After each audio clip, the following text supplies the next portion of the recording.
વકફ કાયદા પર સંપૂર્ણ રોક લગાવવાથી સુપ્રીમ કોર્ટનો ઇનકાર. કાનૂન પર રોક લગાવવાનો કોઈ આધાર નહીં હોવાનું જણાવી વકફ બોર્ડમાં 3 થી વધુ ગેરમુસ્લિમ નહીં અને વિવાદનો નિકાલ કલેક્ટરથી નહીં કરવાનો સુપ્રીમ કોર્ટનો આદેશ.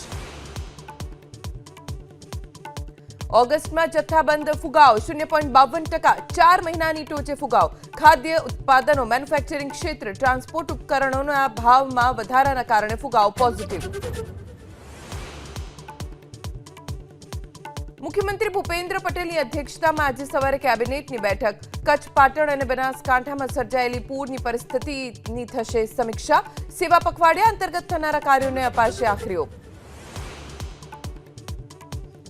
રેલવેની ઓનલાઈન ટિકિટ બુકિંગ પ્રક્રિયામાં મોટો ફેરફાર. હવેથી ઓનલાઈન રિઝર્વેશન માટે આધાર ફરજિયાત. નવા નિયમથી મુસાફરોને ફાયદો.